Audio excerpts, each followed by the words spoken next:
xamante ne jooy nañu moor yi nga xamante ne amoon na ci yoonu Sikilo wi ginnaaw accident bi nga xamante ne amoon na fa ci diggante ñaari bus ba mu am ñu bari ñu ci ñàkk seen bakkan waaye boobu ba tey mesures yi nga xamante ne moom la gouvernement bi jëloon gisuñu muy dox ci réew mi wala mu am suivi bi ci war. man tamit dama la bëgg laa jaat Nabou ndax da nga gis benn mesure boo xam ne gouvernement bi jël na ko mu am suivi ci réew mi. ah tontu ma maa ngi koy waxtaan de tontu ma rek ndax gis nga fi benn mesure boo xamante ne ni gouvernement bi jël na ko et que par la suite mu am suivi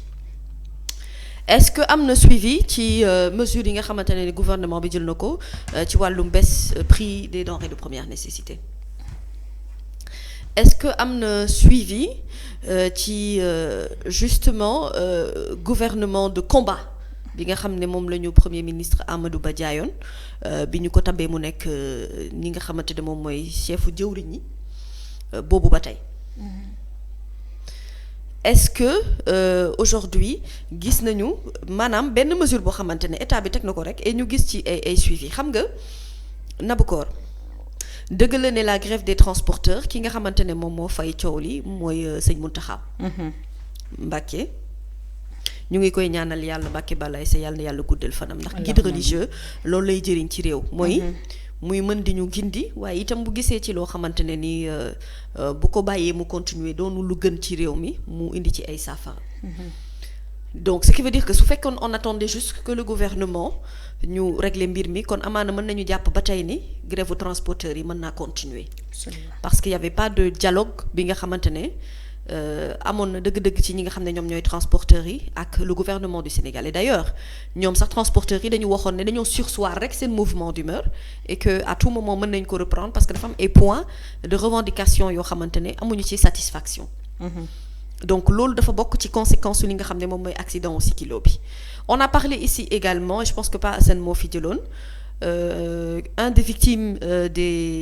ou une des victimes de cet accident de Sikilo mi nga xam ne duggoon na ci sunu antenne na bu ci fàttali di wax ne ñoom ñëpp état bi jox na leen xaalis gi mu leen waroon a jox mais aujourd'hui la question du problème mu xaalis bu ñu leen di jox parce que xaalis bi mënul indiwaat ñi nga xamante ne ñàkk nañu seen bakken ñëpp ci accident yi mënuñ ko delloo seeni mbokk xaalis bi Naboucor également du dindi traumatisme bi nga xam ne dund nañu ko parce que bu ñu gisee observateur moom la xëy tey ci xëtam bu njëkk wax ci Sikilo nouveau bilan 45 morts ak trauma bi nga xamante ne rescapé yi moom la ñuy dund trauma moom foo ko dégg mooy ni nit ki am lu mu dund loo xamante ne maanaam ba tey dafay des ci bopp bi et ñi nga xam ne ñoo ci jot a mucc ci accident boobu moom wax nañ ko fii dañu soxla lu jëm ci wàllu suivi psychologique ci accident yi nga xamante ne def nañu ko subir nañu ko gis ci ay nit ñu ñàkk seen bakken xëy na amaana ñu ñenn ñi nga xamante ne ils ont frôlé la mort yàlla def ñu mën cee mucc waaye mucc googu itam dañuy dund ak tiitaange fépp fu ñu mën ci toll. parce que traumatisme kenn du ko xeeb traumatisme dafa nekk loo xamante ne mën na constituer frein ci nit ki par rapport ak li nga xam ne moom mooy évolution wu dundinam de tous les jours. Cet accompagnement nag c'est le rôle de l'État. Et ce n'est pas cet argent là mi nga xam ne jox nañ leen ko amaana mooy dàmp wala mooy dindi mettit ak li nga xamante ne jot nañu ko dund yépp également ci wàllu accident yooyu. Donc aujourd'hui ce qu'on attend vraiment de l'État du Sénégal mooy ne ces morts dëgg la def nañ ci 3 jours de deuil ñaanal nañu leen naqarlu nañu ko itam bu baax a baax ñoom itam xëy na dem nañu seeti leen ci bërëb bi nga xamante ne foofu la ñu tëddoon ca lalu hôpital yi ak ñi ci jot a ñàkk seenu bakken xëy na ñu jaale leen loolu yëpp nekk na lu jaadu mais leneen li ciy topp mooy ne li jëm ci wàllu mesure yi nga xam ne gouvernement bi jël na ko mesure yooyu dañ ko war a jëmmal mais jëmmal dans le sens ñu am benn dialogue boo xamante ne dialogue bu franc bu am ci diggante ñoom ak ñi nga xam ne ñoom ñooy les acteurs de la route ñi nga xam ne ñoo ci agir de près ou de loin pour que de telle sorte que accident yi ni mel mu bañ a amati beneen bi ci topp mooy ñi nga xam ne itam dund nañu accident yooyu yëpp ñu accompagner leen na bu psychologiquement parlant parce que loolu famille mi naam mën na koo def waaye dafay soxla ay spécialistes yoo xam ne loolu mooy seenub liggéey ngir ñu mën leen a delloo si waat ndax fit gi nga xamante ne jóge na ci ñoom amaana mu mën di delloo si ndànk-ndànk ba ñu mën a intégrer waat la société ba tiitaange bi nga xamante ne gis nañu ko ci yenn témoignages yi ci l'Observateur mu doon loo xamante ne dootuñu ko dund ci seenub giirub dund et puis dootuñu amati cette peur justement de la voiture de 4 roues nga xam ne fu ñu ko mënti dégg wala moteur bi fu ñu ko mënti seen rek dañuy dundaat saa su ni guddi gu jot ak fu ñu mënti nekk li nga xamante ne dundoon nañu ko ba noppi donc ça on attend à ce que li nga xam ne moom mooy état bu Sénégal mu gën ci taxawaay bi war et que également Nabou ñu dindi li nga xamante ne moom mooy cette politique de promesse bi nga xam ne dañu koy def rek liggéey boo xam ne amul lenn lu ci topp ci ginnaaw loolu li muy jur mooy dafay jur ay rancœur li muy jur mooy da ngay jàpp ne kon amaana ki nga xam ne moom moo ma jiite dëgg la dafa am cër bu mu ma desee jox tuuti parce que dafa maa gëmloo dara te lim ma gëmloo demu ci jusqu'au bout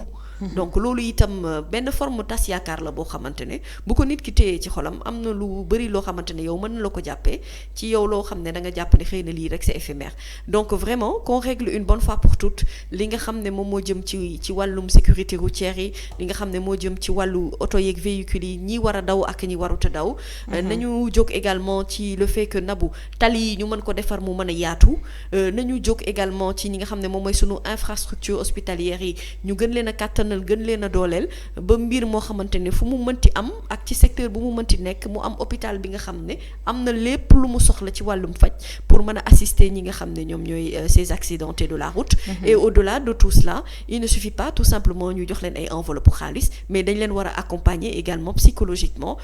pour que drame bi nga xam ne dund nañu ko ñu mën cee dañ ndànk-ndànk ba keroog ñuy mën a retrouver totalement li nga xam ne moom mooy seen esprit ak seen ay activités sans pour autant vivre dans le trauma et ñu fàttali ne lim bi yokk na parce que 45 morts quand même wute na ak chiffres yi nga xamante ne waxoon nañu ko fi 39 lañ amoon voilà au ñu profiter léegi ñu ñëw ba 45 ci ñàkk seen bakkan yëpp voilà amiin ci dernièrement blessures yeeg yeneen yu ci topp amoon na ay ci mesures yi nga xamante ne jëloon nañ ko lu ñu mel ni la création d'une structure chargée du contrôle routier loolu tamit ñoom fan lañ ci toll parce que ñun man su ma juumulee am na oto yu daw ba tey ak heure yi ñu waxoon ni oto yi ci heure yi la ñuy daw heure yi ci des duñu daw fan lañ ci toll te loolu ba tey mu ngi wéy di am ci suñu tali yi mu mel ni dañuy xaaraat beneen jéye pour ñu mën a jooyaat pour ñu taxawaat dañuy jëlaat yeneen mesure et entre ñii di gouvernement bi ak transporteur bi lan moo dox seen diggante bu bras de fer saa yu amee transporteurs yi daal di mujjee am gain de cause ci li ñu bëgg. mais parce que dafay am tout simplement dafa manqué li ma la doon wax sànq mooy le dialogue franc bi nga xam ne moom moo ci war a am. xam nga Nabou tey jii booy négocier ak nit. da ngay jàkkaarloog moom ne ko lii mën naa ko lii mënuma ko. absolument mu comprendre ne dans le vrai sens du terme am na loo xamante ne doolee état la. et que fii la yam am na foo xamante ne itam mën naa la ko accorder mais am na foo xam ne dama fay wañ sa loxo yow mi nga xam ne yaay transporteur bi. pour que ñu mën a trouver ay accord yooyu warul yem ci ay kàddu kese mais on a vu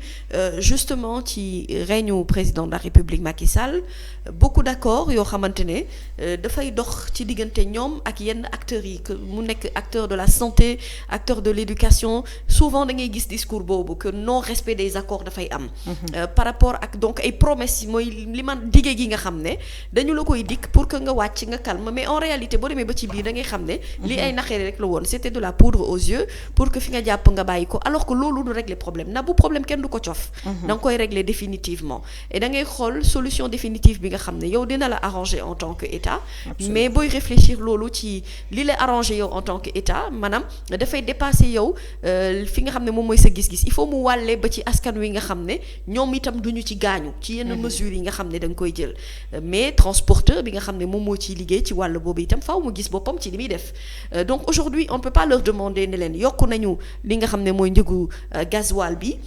ba pare ne leen à côté amaana xëy na peut-être bu leen yokk li nga xam ne moom mooy njëgu paas yi xëy na ñoom itam du ñu ci gis seen bopp ci li nga xam ne dañu koy dépenser lépp li jëm ci wàllu créneau horaire yi nga xam ne moom lañ leen tënk ne leen de 23h jusqu'à 5h du matin yenn transport yi dootuñu daw pour éviter li nga xam ne moom mooy accident yi je me demande est-ce que mesure boobu am na pertinence bi war lépp est-ce que il ne fallait pas à la base d'abord réfléchir ci naka la ñuy def ba les infrastructures routières ñu gën leen a liggéey ñu gën a yaatu absolument tali yi gën a baax et que ñu jublu également ci li nga xam ne moom mooy éclairage bi yoon yi ñu leer yaa ngi dégg mu am lépp loo xamante ne ñoom soxla nañu ko en tant que conducteur pour ñu mën a retrouver wu sur une bonne ligne et assurer également une excellente conduite wala fexe de telle sorte que bu nit di doubler wala di génn du daje finalement ak yi nga xamante ne maanaam dafa nekk ci beneen voie bi te loolu lépp ay yoon yu xat moom moo koy jur. donc nekkul ay problème de heure bi ñuy circuler problème de mooy fi ñuy circuler fan la.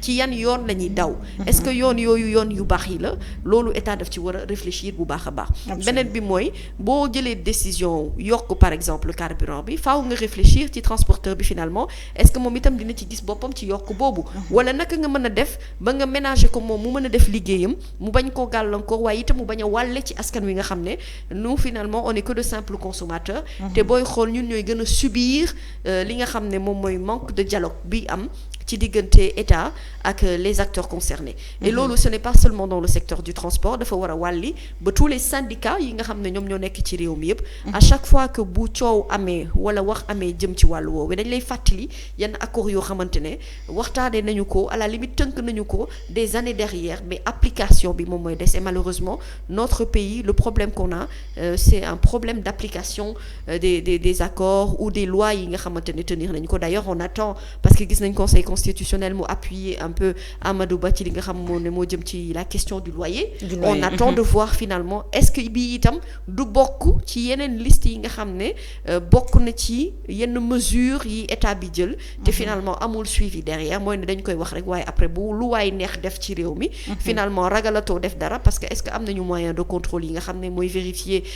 sur le terrain ci li nga xam ne moom la état bi dëppoo ak li nit ñi di def ci li nga xam ne moom moo nekk ci réellement li ñi di dund loolu itam faaw ñu ciy saytu ci ay organes de contrôle il ne s'agit pas de créer des structures tout azimut taxawal ko loo xamante ne dafay jurul sénégalais xaalis ak ay nit ñoo xamante ne dañu cay liggéey amaana te doo gis njëriñ li ci askan wi man li ma amal solo mooy Naboucor man su ma xëyee bëgg a dem voyager ma dugg ci oto bu baax daw ci ay tali yu baax yoo xamante ne dina ma permettre ma jóge d'un point A dem d'un point Z sans pour autant ma benn souci xanaa lu weesu ndogal lu yàlla tudd ci yoon wi mais ne pas avoir de bonne route et également manquer de dialogue ci diggante ñi nga xamante ne ñoom ñooy les acteurs du transport et l'État du Sénégal loolu yëpp dafa bëri ci li ñuy teg askan wi et malheureusement bu juree accident yu ni mel nit ñàkk ñi ci seen bakken les gens s'en désolent après à la limite dañ leen di fàtte sax d'ailleurs ci drame yi nga xamante ne dund nañu ko yëpp et du am suivi bi nga xamante ne moom moo war ci ñi nga xam ne ñoom ñoo ci jot a des wala ñi nga xam ne ñoo ci jot a mucc donc loolu yëpp liggéeyu état la charge u état la malheureusement seen responsabilité la ci li jëm ci wàllu accompagnement bi ak li ci war ci domaine boobu yëpp ñu assurer ko ba mu jeex. Merci beaucoup Mamy.